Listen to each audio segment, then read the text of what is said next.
Hi, y'all, and welcome to the Rookie Adult Podcast, where I unpack all the chaos of my young adult life as a Catholic college student. I'm your host, Kylie, and welcome to another show. This is the 5th recording, which is super exciting, and we have a special guest for the little celebration of 5 episodes with y'all. She's a really special woman. She's kind of been like my right-hand woman this year with a lot of different things. She's super involved with campus in all aspects. You'll see her everywhere. She comes from Michigan, and she's majoring in communications. Please welcome to the show my friend, Annie. Hello. Hey, I'm excited to be here. Thanks. Your intro is like, we have to know, like, you do so much. Oh, yeah. So there's a lot of things. How are you doing? I'm good. I'm happy to be back to campus. I'm ready for a normal rhythm of life to start up again. And you're a junior, yes. So this is going to be your second semester. Yes. Do you know what you're doing? So, like, for me, I'm entering my last semester, and I'm like, I have no idea. I didn't do any job searches over break. I did nothing. But what is your kind of plan? Yeah, so right now I'm in the university's 4+1 program, so I am, like, pursuing grad school as I am in undergrad, which is funny. Even if I think last year, maybe 2 years ago, if you had told me I would have done anything more than a bachelor's degree, I would have thought you were crazy. But I think that's just one of the things I'm really grateful for here is I've just loved learning. So I'm like you said, I'm an undergrad in communications, and then I'm working on a writing and rhetoric master's. Beyond that, I have no idea. Everybody's like, oh, so you're gonna teach with that? I don't think so. If I did, it would have to be like high school or older. Just because I've taught younger, and I don't really think that's what I want to do. But yeah, I'm just kind of dipping my toe in a lot of different things and trying to see. Yeah, that's very fair. You should. The first thing that came to mind was like journalism or like something like that. Do you have any interest? Yeah, so I just last semester I took a specifically like digital journalism class where we learned kind of like writing, but also like how do we tell stories with YouTube Shorts? How do we tell stories with podcasts? How do we tell? And I like came alive in that class. I loved the writing. I told my professor that I feel like all my childhood dreams were coming true because when I was like 6, I used to like type on, we had this like janky old laptop and I would like print out a blog. Like my mom would let me have my own website when I was like 7. And in the moment I was like, I'm a victim. Like I just think that was so unfair. But I would like type out this blog. And so now like actually releasing articles has been so surreal. But so I can see doing that on the side. I don't know if that could ever be real. I would be afraid of it like becoming a chore and not loving it if I did it full time. But I would be very open to writing freelance or part time or whatever. Yeah, because what I thought about were your articles on LinkedIn. Shout out LinkedIn. Because you did like different stories. And I would track and artistic photos too. But I was like, okay. Yeah, it was really fun. I didn't realize college could be that exciting. And then I was like, wow, like, is this what it means to be in grad school? I'll do this. I know. Because it's funny. I took my first ever comm class this past semester, Media Society in the Church. And that was like a fire class. Yeah. In the beginning, I have to admit, I was skeptical. I was like, yes. Right. Well, like, people often are like, is communications even a major? Like, what are you even doing? And I'm like, yes, it affects like the way that I see everything now. Yeah. So within like the first few weeks, I was like, okay, this might be super boring. Like, and I'm a philosophy major. To say something is boring, I think is a lot. But then like the way it transformed, like literally everything I'm saying, like the words I'm reading, what I'm viewing, I'm like, then your head starts to hurt because then like you really go. Yes, and you begin to see the string that gets pulled across all these other things, and suddenly you see everything through that mindset, and your family's like, why has your vocabulary changed? They're like, what are you talking about? And it makes me actually like more skeptical of everything, or like more investigative. Like, what are your like actual motives? But so that was super cool, but no comm classes this semester. But bummer. How was your break? We're coming back. How was it? Yeah, it was a good. Definitely weird to be back in like the warm weather. I'm from Michigan, so there was lots of snow on the ground. We had a couple like pretty blizzardy days. I forgot like what it's like to have to plan your schedule around like icy dirt roads and snow. But yeah, it was just really restful. I was very intentional this break about like only saying yes to things that were going to be life-giving, like, because oftentimes when I come back, there's 1,000 people that want to say hi. There's everybody wants to check up. I have a very amazing, vibrant community, but that means, like, I could literally get a coffee date every day. Yeah. And, like, that's just not going to be conducive to, like, life-giving. Yeah, it's not going to be conducive to slowing down if I feel like I'm constantly having to rehash my whole semester every day. Yeah. And so I had to sit down and kind of be like, what things can I put together? Like, can we do a party where, like, we not, it's weird to think you about, grab like, a mic and say so. Yeah, and it's, like, sometimes weird to think about, like, social situations as, like, okay, how much capacity do I have? Yeah. But I think that's something that I've grown in a lot this year, is just kind of seeing, like, I don't actually have to have 100% social battery all the time. Just because I can see 10 people doesn't mean I have to. And so it was really honestly, it was pretty mind-blowing to me, like, when I got to the end of my break and I was like, like, I'm not tired. Like, I only saw people that either I felt like were going to be really life-giving, or that I kind of felt a nudge from the Lord, like, they needed to talk to me. But other than that, I was like, I'll see you when I see you at church, or I'll see you when I see you at this party, but we're not going to. And you need that rest. Yeah. So it was very fun. Yeah, that is actually so true, because last Christmas it was busier and, like, things were just going on, and, like, I felt restless coming back to school for different reasons. And then, like, over the summer it's, like, super busy, you know, with family. Working, and work, and just, like, it's just, like, a lot. And so this break actually, I was like, the time actually went, like, adequately. Not super quick, not super slow. It actually felt like the proper timing. Yes. And I'm like, oh, is this what it, like, feels like to, like, grow up and get a little more mature? Like, the amount of times that I would say something and be like, oh, so I'm actually not gonna do that. And, like, my adult siblings or parents would be like, yeah, just, like, set that boundary. And I was like, I know. Oh, I'm allowed. Like, and, like, I don't know why. Like, nobody ever told me, like, you can't do that, And I feel we're both yes people, especially on this campus. Yes. And that was, like, the beauty. I was like, wait a second. I can say no. And it's it's a really good feeling. Yes. Yeah. Somebody told me, they were like, oh, like, it's called JOMO, like, the joy of missing out, like, the joy of, like, knowing something is happening and being like, I actually, like, if I was going, I would be wishing that it was canceled. Like, they're like, if you ask the question, would I be relieved if this thing was canceled? Then you need to, like, reevaluate if you actually should go. Obviously, there are things and times you have to do things that don't align with that, but I entered into a lot of JOMO this break. That's gonna be my Which is funny. People don't think of me as somebody that's like, but I would just be like, no. Yeah.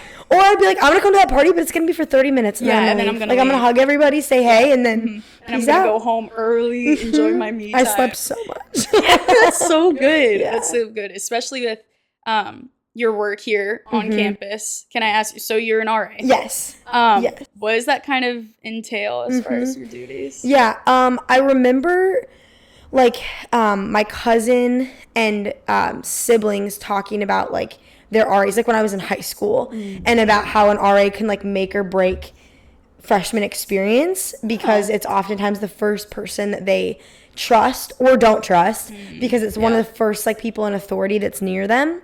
And I remember just deciding in that moment, like, I want to do that, and, like, I want to do it well. Both my parents were RAs.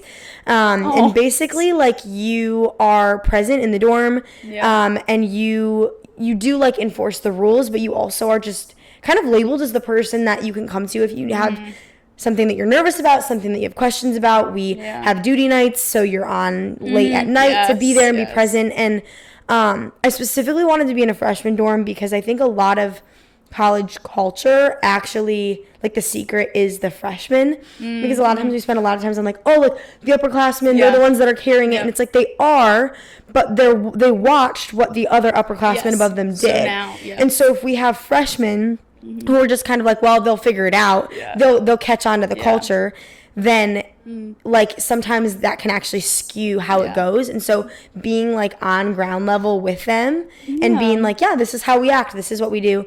I mean, I do everything from talk people through how to study. I think you're, like, maybe the perfect person for this. I'm like, I'll teach freshmen how to study. I've taught people how to bleach their shower. I've sat at 3 a.m. with somebody having a panic attack. Like, I've walked people figuring out how to, like, set like, all of the things. You basically are teaching them that, like, hey, I actually can't be your mom, but you still, like, want a mom in this moment. And so how yeah. do I teach you to be an adult? How do I equip you for me not to be involved? But I also in this moment need to be involved with you. So this was like an infomercial for applications. Everybody be an RA. Yeah. I mean, I think it's probably one of the most like formative things I've done since I've gotten here. Because you just have to learn like your preference is not prioritized. You know, there's been so many times where it's 1 a.m. and my duty night's about to be done and I'm like, all I want is my bed, and then someone knocks on my door and you're like, I will choose to be fully present to you, you know. That's or really good, even like with training and stuff, learning how to be like, how do I learn how to receive where people are at and love them, but also not I can't carry the emotional weight of 150 freshman girls, you know. And so how do we do this well? There's never a dull moment. So you sophomore year, you can't do it obviously freshman, but I did it sophomore year, and then this year. Is either year better or like more wild? So freshman year I definitely had a lot, or sophomore year I had a lot more energy. I just was like, I was so blown away that I'd gotten hired as a sophomore that I was just like so excited. I also just had a lot more free time, so it was easier for me to just be like, I'll throw an extra event, I'll do this. But I also let things get to me a lot more. So I would say sophomore year, we definitely had more things come up. We just had a couple cases that were like long, like you had multiple days of dealing with certain things. And I would like, was just really affected by it. It was affecting my just like mental space. It was affecting my ability to enter into my schedule. Whereas this year, I think I've gotten a lot better at kind of saying, okay, like that happened at work and and I'm going to love this person and I'm aware and I might need to respond to this text, but I also like need to enter into class today. And like, I think I always think of compartmentalizing things as like an unhealthy coping mechanism, but there's actually a reality of a certain amount that you have to do where it's like, I can't be thinking about this girl's panic attack, like while I'm taking this test, you know? And so how do we do this in a healthy way to, and so I've definitely gotten better. So this year has been less draining, but I have less energy too. So that's okay. I think that's maturity. Because I found like I've also not lost energy, but put it in a different compartment or something like that. And Jomo, literally, that describes last semester. I will be using that. Please do. And you're really good because we both lead very busy lives. With different things we're involved in between jobs, internships, teams, and just extracurriculars. And because we both lead household too, which has been incredible. I guess like, how do we find that? Because I still sometimes struggle with that balance. Oh, for sure. And like feeling guilty when I do have free time and I take it for myself. Do you hope to have some like breaths? Yes, I definitely think. So I don't remember who told me. I think it was a mentor. I might have read it somewhere. This is like comes back to the communications thing where we always talk about like you become all of what you consume. And so when you listen to a ton of podcasts and you're listening to good music and you're reading good books and you're talking to people you respect, I just feel like I don't even know who to credit anymore. I'm like, there's no footnotes to my life because I'm just a collaboration of all of the things and people and places that I've encountered. But basically the gist was like, burnout comes from pouring out in areas that the Lord has not asked you to pour out in, and that you can be tired without being burnt out, and that like tiredness, but that should be closely linked with restoration, where there's this natural cycle of like, yes, I am tired, but I have plans for healing and restoration. Where burnout says, I don't know when the next time I'm going to rest is, and I'm living for that moment whenever it is, and I don't know if I can do this today. And I think, like, that key is, like, what is the Lord asking me to do? And so I think that's been, like, a tension in my life, specifically, I would say, sophomore year, and then kind of got really hashed out last semester, the first semester of my junior year, to be like, what just seems really cool, what seems like an opportunity that I don't want to pass up, but that the Lord isn't asking me to do, and what are things that, because I've been in seasons that are very costly, like where you know, like, think about when I worked at a summer camp and I was working from 6 a.m. to like midnight, you know, and I got 1 hour to myself, which was my holy hour.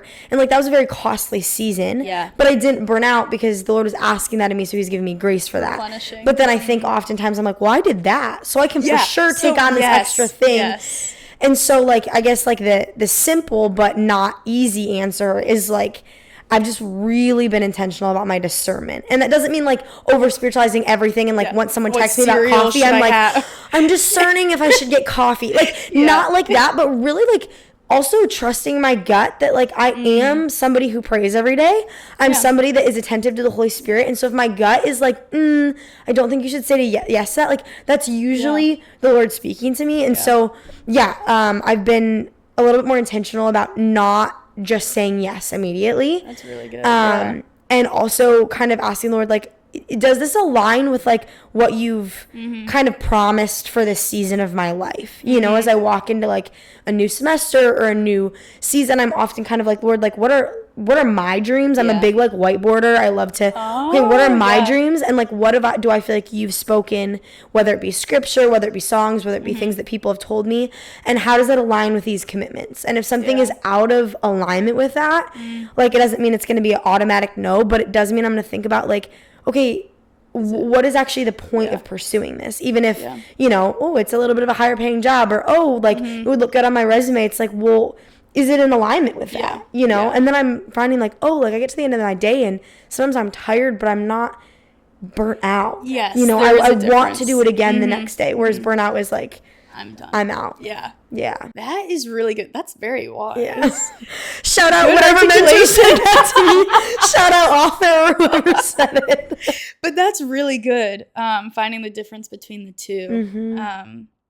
Were you always like growing up, like, did you come from a family that did a lot in your childhood, or like, are your parents similar? Yeah. So I come from an extremely vibrant community that is like very multi-generational.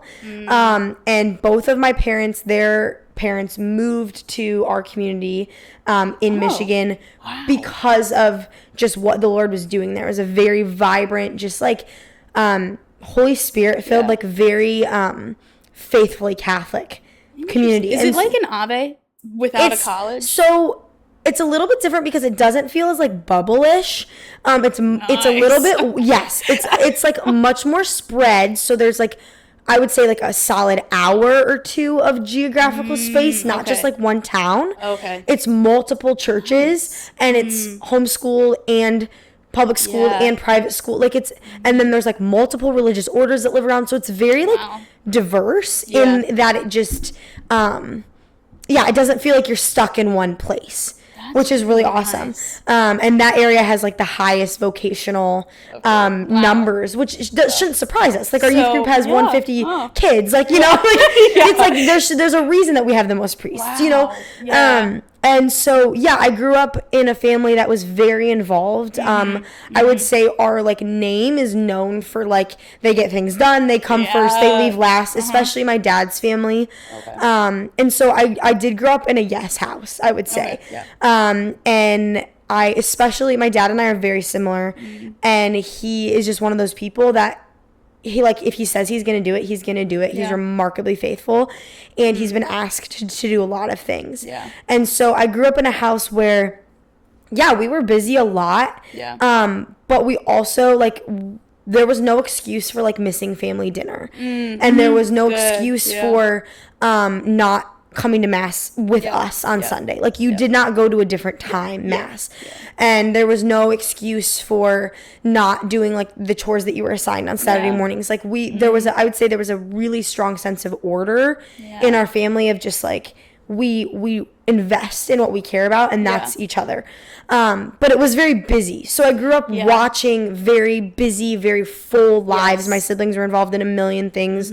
We all did sports and dance and extracurriculars, and we're all very, I would say we were held to a pretty high like academic standard. My mom was a teacher before she got married, and so there was just like a high expectation.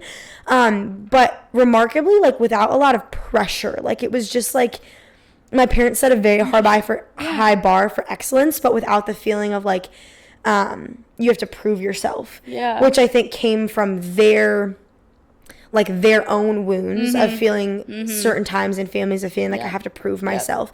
And so, I would say like we've all in our own way kind of like dealt with that of like, I have to prove myself by, you know, saying yes to all these things or whatever. But like remarkably, like I don't think it was from my parents. Like I think watching it and witnessing it in our house, like it was actually very rightly ordered, but I think it came from, that's kind of our society's ideas, like, well, you're going to prove yourself by the way that you do this. Yeah. And we always did it well. And so I think it was just kind of my mind, like, I have to stay busy. I have to stay excellent in order to be known as the girl that comes from this amazing family, you know? And so kind of slowly moving away a little bit of, like, I want to keep the beauty of what we had in our family and also let go of the things that I built up, my own belief systems that I built up of, like, so definitely it's been like this for a long time. I remember being like 7 or 8 and being excited to, like, I think I got my first planner at like 7 or 8 and I would be like, oh my gosh, I'm so busy. And it's like, okay, first of all, I probably wasn't that busy, but also like there was some kind of like joy and pride in like having a full life, and so and so it was just kind of this weird tension of, like, a lot of that was good, but there was also like a negative connotation of, like, I found worth in is your planner packed, you know, which is crazy. That is so funny. We're so and especially this year working with you, like, so closely with a lot of things, whether it be student activities board or household, is like we're very similar in our thoughts. So I'm like, wow, you're like preaching to the choir. Yes, Kylie is so fun to work with because I just feel like half the things that I'm like, we need to do this, she's like, already done. And then like half the things that I'm like, does that make sense? Like, did I even say that? And she's like, yeah, I totally get it. Perfect. I'm like, great. I know. I'm like, let me know if you want to start a business. I'm here for it.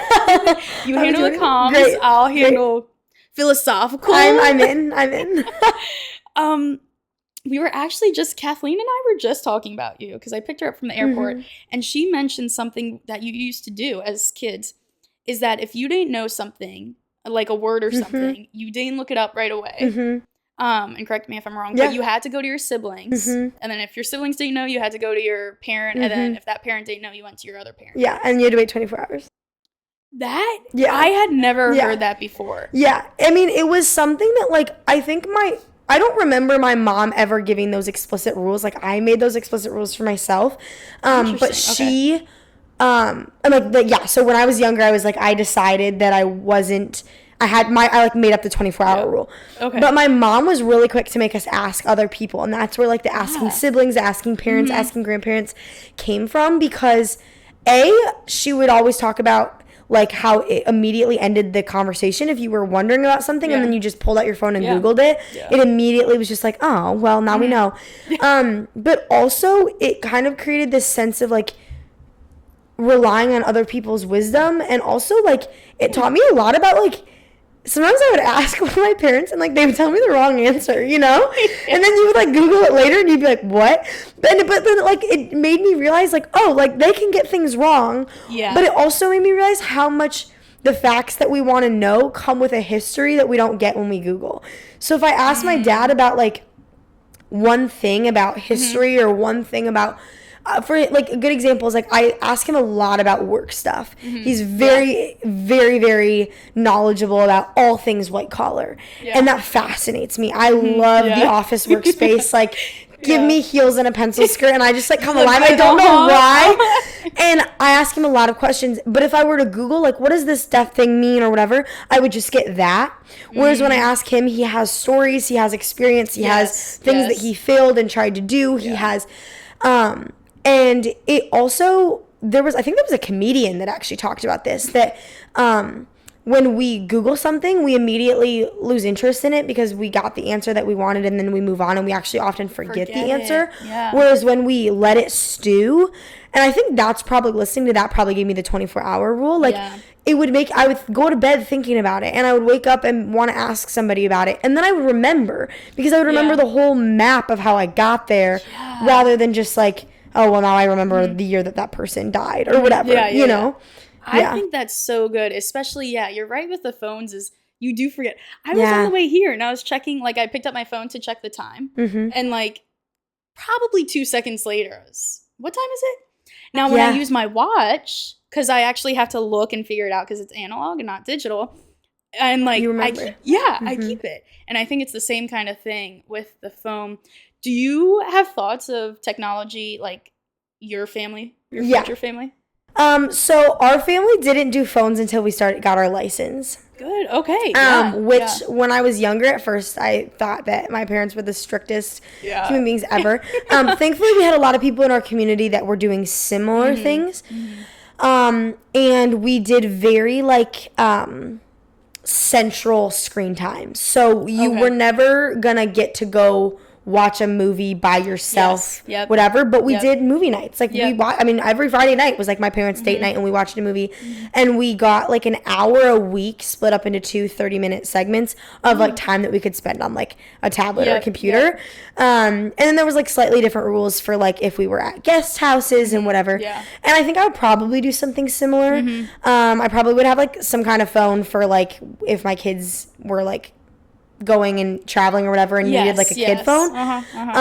Yeah, I just don't think that kids are growing up bored anymore. And even in myself, I find this, that my instant response to having 2 minutes of space, whether it be I'm waiting for a friend to meet me at the cafeteria, whether I'm waiting in line for coffee, like, I was thinking about that the other day because I was ordering coffee. It was one of my last days home.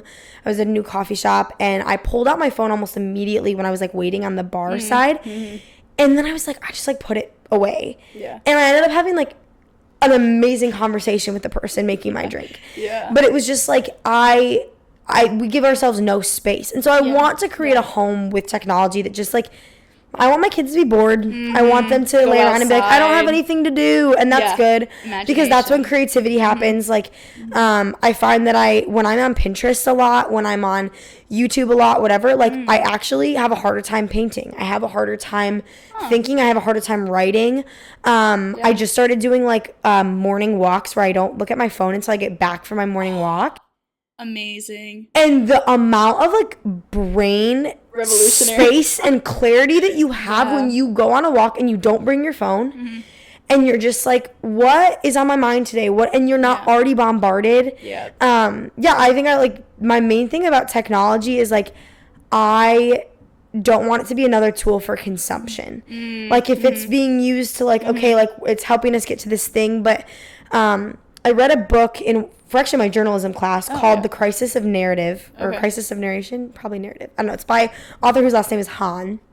Tiny book. It was one of those books that you're like, I was reading it in the Grind, which is our coffee shop, and it was like page 3. And I was like, I think this book is going to change my life. And you're just like, yeah, okay. Like I'm like buying copies for everyone. I'm like, I'm an evangelist for this book. But what it talks about is that like stories have become, like technology have made stories a thing for consumption, and how like narrative used to be something that we take part in, that it was like stories that we were told and shared in, and we understood how we fit in this generational thing. And it was for like, it was not only for entertainment, but also for like kind of purpose. Like it gave it like the films we watched, the plays that we watched, the books that we read, was like it helped us kind of fit into the bigger picture of the world. And now we're creating so much content that we've just turned into this like consumer mindset where we're no longer want to take part in something. We just want to passively like receive it. And I think like that is, to me, that mindset is much more important than like a specific like, well, I believe that, 5 hours of screen time will rot my child's brain, but 2 hours, but it's like, that's fair. I want to be in a home where we don't see all like content as something just be consumed. Because then that affects everything. Even if it's not technology, we then begin to see art and people and things as just like something to like consume to satiate our desire rather than like, oh, I'm here to take actual part connection. In this. Yeah. That's so funny. I didn't even really think about that part. I more so thought, because that's all very valid and that's very true. I didn't get a phone until, I think beginning of high school, because I would stay after school for sports and things like that. But I remember in 8th grade, we would be using our phones like for games or whatever. I went to a public middle school for the second half of it. And my one teacher was like, you really need to get a phone. Like it would just be a lot, like really helpful, like, and I was like, I wasn't even on board. Like I was okay without a phone. I had an iPad at home, stuff like that. But it was just so funny. I was like, I'm okay without a phone. Like for this 2 minutes, it's really not worth it. And my whole thing is, I just think it's more opportunity. I think more bad than good comes from it. Oh, 100%. At least in my experience and in other people's experience, I'm like, kids don't need to be exposed to technology or what's even on technology until way later. But that's a good point too. Add it to my case for keeping technology. And we weren't made to be thinking about what 1,000 people think of us. Like, I don't know if you've seen the documentary The Social Dilemma. Yes. But it talks about, like, we're actually not made to, like, the whole idea of, like, followers and likes and thinking about what people think of us. Like, our brain capacity is not meant to be holding that many people in our head of, like, what do they think? And I think the earlier that you're worrying about something, the bigger the problem. Like, if you're 12 and you're concerned about what 500 people think, that's immediately a bigger issue. I mean, I think it's a problem at any point, but especially when you're younger, like, you're still being formed. You're still deciding what you think of the world and what you think of other people, and it's just, like, not the time to be freaking out about what a random person in another state who you'll never meet thinks about you. Yes. I mean, I think even freshmen still are still being formed. And so, like, years earlier than that is obviously very instrumental in somebody's growth. And I also think it's just, it doesn't really matter. Like, none of it really matters. And so this is actually kind of funny. This is kind of what I battle with, like, doing my podcast, like, my content, is I'm trying to revitalize, like, that conversation and, like, connection and just hearing from different people and their stories. But it's all through technology, and it's funny. And I hope, like, my listeners don't just, like, passively receive it, but like, I hope it sparks conversation. But yeah, I'm struggling with that balance between, like... Yes, I know. There is a hard tension with that. I've even, like, thought about that. I mean, that was one of the biggest things that I struggled with journalism, is I was like, the journalism environment is very oversaturated right now. Like, everybody and their brother has articles out, Yes, and, like, some articles, some articles, I'm like, why was that even a story? Yes. I was literally said, why was that? There's no significance. Yeah. And so I think that just kind of comes down to, like... Yeah, when you, like, feel called to do it, then the pressure gets taken off of, like, how many people are reading this, how many people, like, I remember even one of my professors being like, you should probably, like, get an Instagram, and you should probably get, like, whatever to, like, promote your articles, and I was just like, in this season, I'm, like, saying no to that, and that doesn't mean that in every season I'll say no to Instagram, but in this one, it's a no. And so I'm going to be content with what my reach is from sending people my articles and putting them on LinkedIn. And that's okay, because I want it to be something that people are engaging with naturally. And I love that your podcast is conversation format, because I just think, like, the hope of, like, connection spurring other connection. Like, there's so many conversation podcasts that I listen to that then I'm like, I get home and I'm at the dinner table and I'm like, okay, I was listening to this podcast. This person said this other person responded this way. Like, what do you guys think? And I think there's certain podcasts that I, like, choose to stop listening to because I'm not able to engage with it. And so I think that's also kind of what it comes down to, is, like, how are we engaging with it? And it's a weird gray space. I have found with doing the content for my podcast that I actually spend less, like, personal time on Instagram or, like, any social media. And, like, I've picked up reading a ton, which is great. I do that before bed rather than my phone. Love it. All these things that I'm like, this helps so much. And, like, the slow daily leads to, you look back and you're like, this habit is really good. But yeah, I don't spend as much personal time on social media because I just do social media for this. And then I'm kind of fulfilled with, I'm like, okay, I did my social media part. And I'm okay to not be on it. What you said about the day thing, I think that's really important. Like, I so often am just like, well, it's just, like, my one thing. Like, if I do it for 5 minutes before I go to bed, like, that's not that big of a deal. But I don't know if you've read the book Atomic Habits. I've seen it. I'm obsessed with it. My dad has, like, listened to it 3 times. He, like, does audiobooks.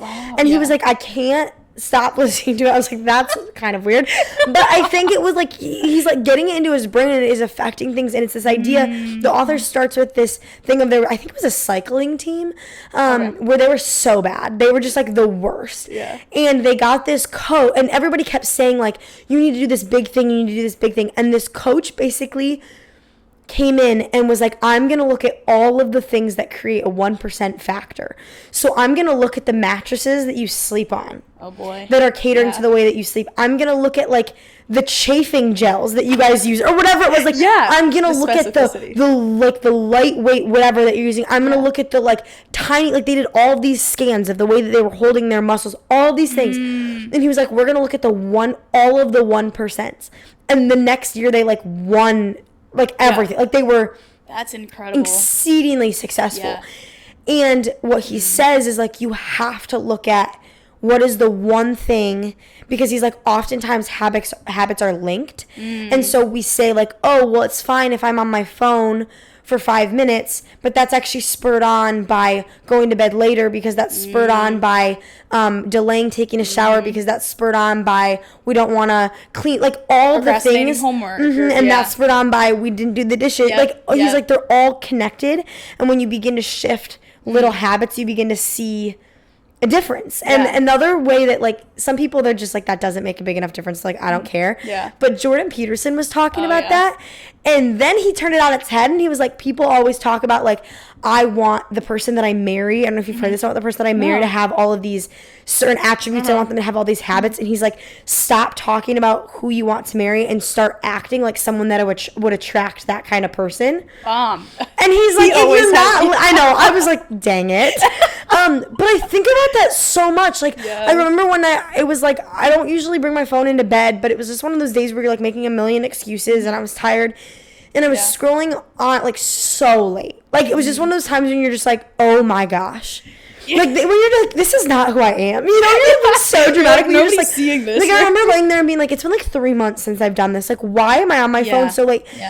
And then I was like, this is like not the kind of behavior that like would attract the level of excellence that I like am expecting in a person that I want to date. Like, and that's not to say like you have to be perfect or you have to expect the person that you marry, if you're called to marriage, to be perfect. But it really set things into place of like, if I want somebody who takes care of themselves, if I want somebody who has good boundaries about sleep and rest and training and all these things, like that, I'm not gonna find that in like the environments that I'm in where I'm not taking care of myself. You're not doing it yourself. You know, like, and that has been huge for me to realize. And then you start to just realize like, oh yeah, like I'm holding myself to a greater standard, and therefore like it's easier to justify holding other people. Again, like not a perfectionist game, but like an atomic habit standard. Game. Yeah. That's a bomb. Okay, isn't that crazy? Book I might have to look no up. Excuses anymore when you're like, am I, you know? In the back of my head, it's Annie saying all of this. Like, no. You mentioned earlier a bubble. There's kind of a bubble here. And I find that it's maybe a little more particular with our school. But I feel like college in general is a bubble. What has been your experience in the bubble? Yes. Should we say? You know, like relationships, both with like finding, you know, like holding other people, guys, to higher standards. And like trying to find that match, and also like friendships with other women. What's been your experience? Yeah, I remember our president at the beginning saying like, I'm inviting you to look at this as a time of being in a greenhouse and not being in a bubble. And I was like, it's the same thing. Like, I remember my mind just being like, that's so... But what I realized was that he was, like, asking us to kind of have a mindset shift of, instead of, like, in my mind, like, when I, like, okay, this is, again, my calm brain being like, what are my presuppositions about the word bubble? Is that when we're in a bubble, we believe that this is what the world is. And then when the bubble is popped, when we move, we're shocked. Like, that's where culture shock comes from. Like, when you're in another place, that's where, you know, when freshmen come and you're like, you know. I was like, wait a minute. Yeah. Whereas when I started viewing it as like a greenhouse, it's like, yeah, this is protected space. Like, the world ain't going to be like this ever again. But this is a time to be formed. So that helped me switch my brain a little bit, because I used to just resent it. I was like, this isn't the real world, and it's not preparing me for the real world. A few thoughts. First, like, I just had to start surrounding myself with people that aren't my peers. So college is like all peers, which is so good.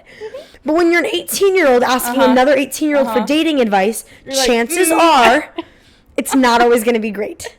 still to this day, like when people come to me, I'm like, so I'm 21. Like I just want to preface, age like, does matter here. I haven't, like I've lived a lot more life than some people in certain aspects and certain things that I've been through, but at the same time, I'm like still 21.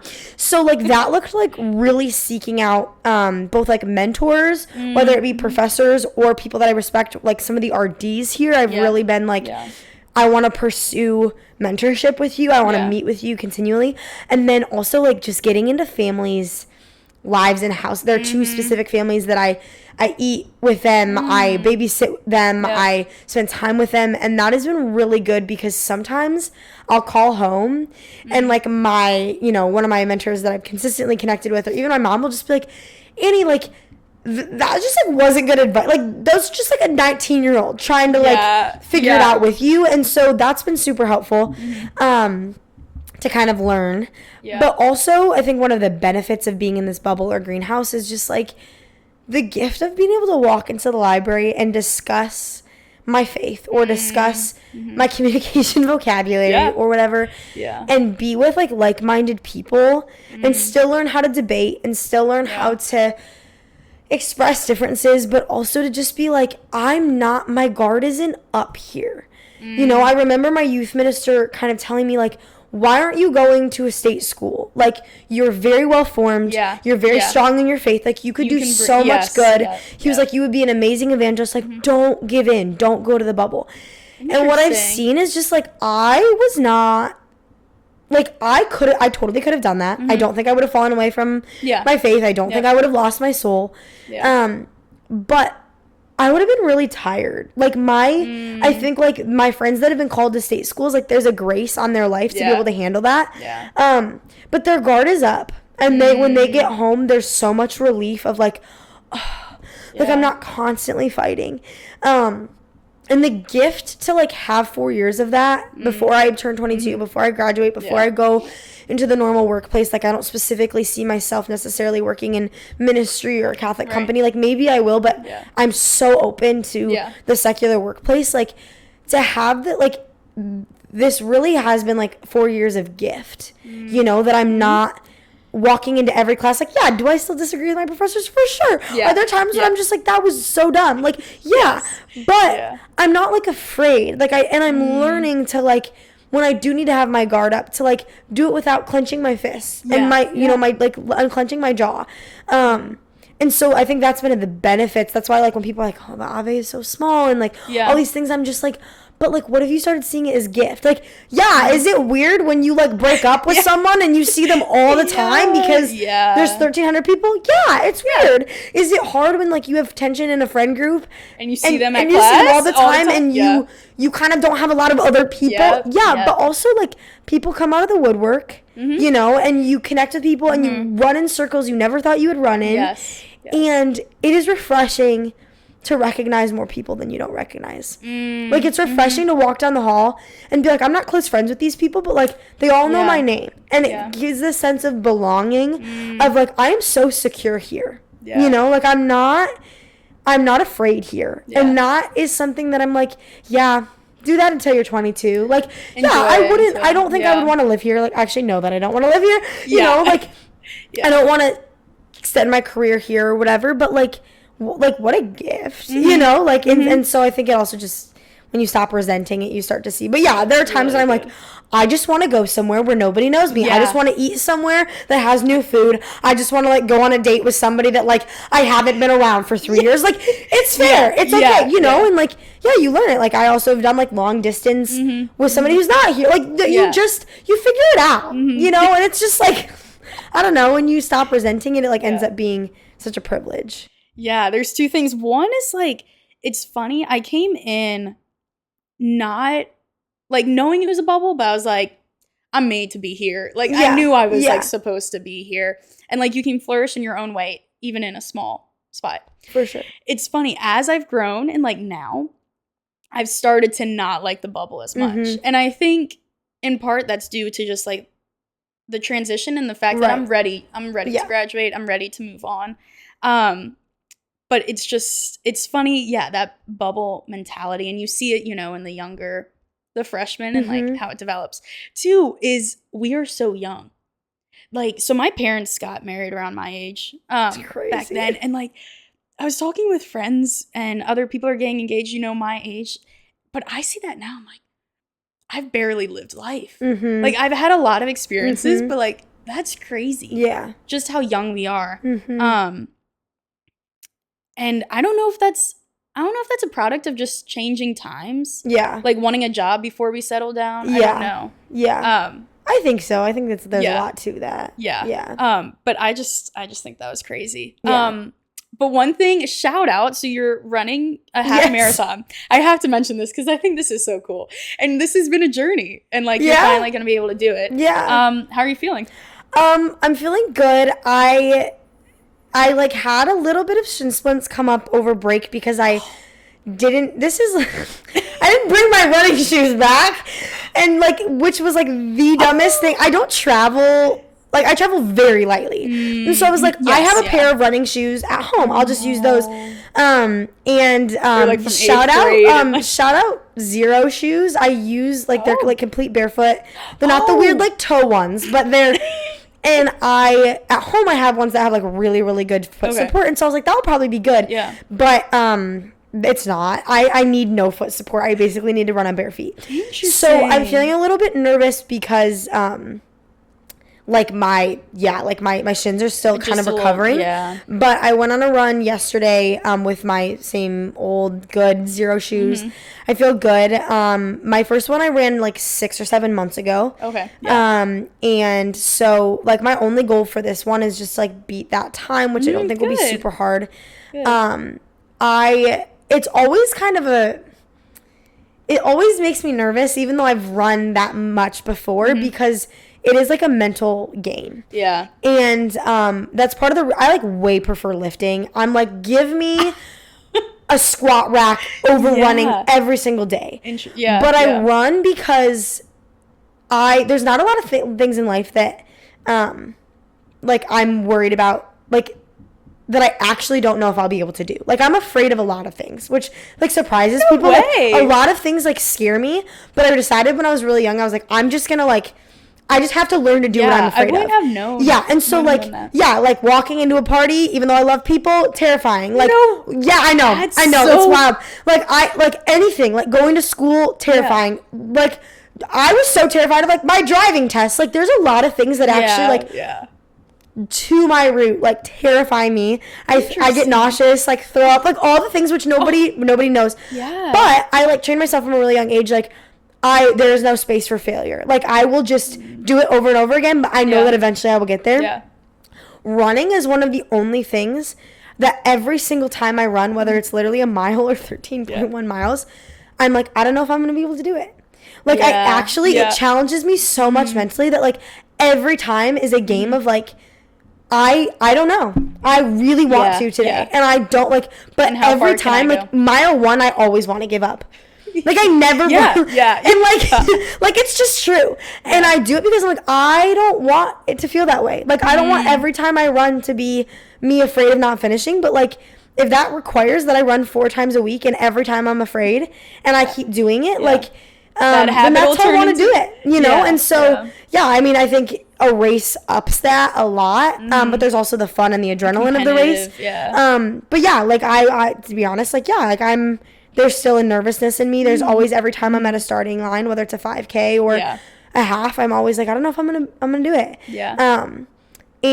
But like I'm really proud of that. Like I'm proud that I'm still excited for the race. Like I'm proud that I like have decided that like this is just how I'm gonna live my life. Like I'm just gonna face my fear and not let fear, like fear isn't a problem when it's not dictating our decisions. You know what I mean? Like obviously like the goal is to live without fear, and the Lord didn't make us for fear, but like we actually like it only becomes a life altering problem when it alters the decisions that we make. And so I'm like, it's not changing what I think. So So like, do you want to host this podcast now?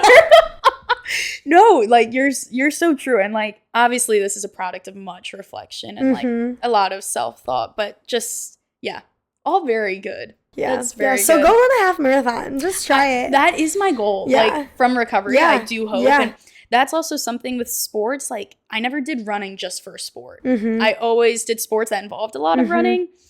but never did it by itself. And so in this recovery process, when I'm just like running for the sake of getting my form right and trying to build back, I'm like, okay, there's an appreciation, but there's also like, I have to grow into this. And I challenge myself, like some days I listen to something, but a lot of days, like my brother was a huge runner, and his big thing was he didn't listen to stuff while he ran. Impressive. Which is like he averaged like, I don't know, 50 miles. Like he was running a lot. Like 40, like there he ran a half marathon about once a month. It was just like, and that's incredible. But he a lot of times didn't listen to stuff. And he was like, it's because like, well, part of his thing was he was like, when you're in a race, you need to you like ruin the running culture if you have earbuds in. He was like, be engaged with the people around you, learn things from them. But he was like, you have to learn to be at peace with yourself. And like the first few times I ran without earbuds in, I was like, ooh, like same thing with driving. Like every Lent, I don't listen to anything while I drive. And the first week, you're just like, I didn't realize how much I was not comfortable with my own skin. And then by the end, you're like, please don't turn anything on. Like it's so, you learn to be, and so running. The mental game plus not having anything in your ear. Whew. Everyone should go run then. Yeah, everyone go run 10 miles without earbuds. That's my So now just kind of like our last little segment is a rookie rock or flop. Yes. And this, what last week for me was a rock, is like food shopping. I love Aldi's. Shout out Aldi's. Oh my God, has anyone opened? Oh yeah, I went to the grand opening, baby. I was there. Anyway, so I just went there, and I pay attention. Like I look at the ingredients. I look at how much sodium is in there, how much sugar.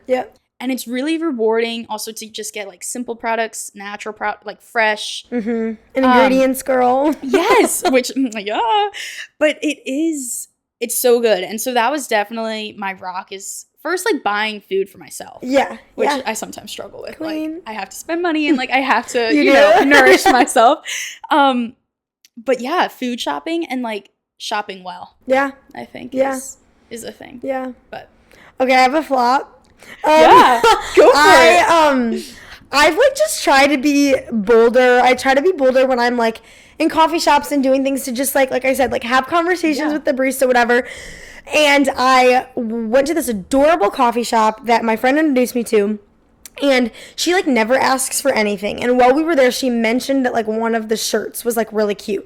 And so I went back the next week. I was like so proud of myself, got in before, and I'm like buying this shirt, and like I just like strike up a very good conversation with the barista. And it's like one of those moments where you're just like, I know we're not ever gonna, like, this is never gonna go anywhere, but like there are sparks flying and we're crushing it. You know, when you leave and you're just like, I feel like an adult, I feel cool, like we just had a moment, and like I think that I was like, you know, you're just like, I felt good. You feel it, so I like have this moment. I'm just feeling like on top of the world. I'm just like, wow, like pop off, Annie. Like you were amazing. You were just like, that conversation just flowed. You got this shirt.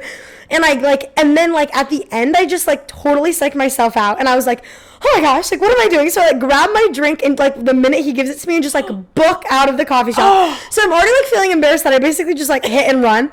And I get to the car and I realize like the shirt that they gave me is like covered in coffee stains. And I am like, I should probably go in and exchange it. You have to go back in? But I don't. So my flop is that I was so worried that like if I walked back in, that I was like gonna say something embarrassing. You're gonna lose your mojo. He was gonna get the wrong. And so I literally like wrote a note to her. I was like, when I gave it to her, I was like, I hope you get the stains out. Like I low-key flirted with the barista when I bought this, and I was too embarrassed to go back in.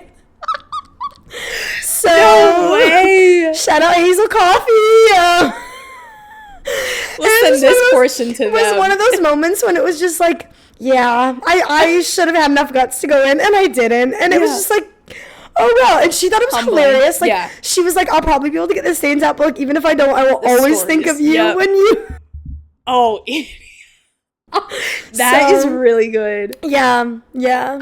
My like cool lasts around 8 minutes. I can be like super, things just flow, and then I'm like, okay, check out. That's all I got. So that's so real. But it's not usually at the cost of someone else's Christmas. That is so real. I love that. Yeah. I love that. Thank you for sharing. You're welcome. Any last thoughts before I turn to the camera and do a blurb? I just think like going back to that consumption thing, like I don't know if you ever give your listeners like think about this week. But I would just be like, pick one thing that, like, you just feel like you're passively consuming and be like, what is life like without it? And, like, usually with, like, these dopamine things of, like, you get hits from it and you're used to passively, usually after 3 weeks, you'll stop craving it. So, like, think about it this week. Like, what's one thing that I passively overconsume, and then just try going 3 weeks without it. That's my... Okay, this is why we have you on. Oh my gosh, that's really good. I like that. Yeah. So keep it simple. One thing, one tiny habit. Yeah. Good. Thank you. Okay, well, thank y'all for coming, whether you're a seasoned adult or a rookie like us. Thank you for listening. Thank you for following along with our joy, our laughter, and our stories, and all of our good tips, especially from Annie. Please like, subscribe, comment, all that jazz, even though y'all don't really, but it's okay. I'm on a good day to start. Yeah. TikTok, Instagram, YouTube, Spotify, Amazon, Apple, anywhere you find podcasts or any of my content. But until then, I will see you next time. And thanks. See y'all later. Bye.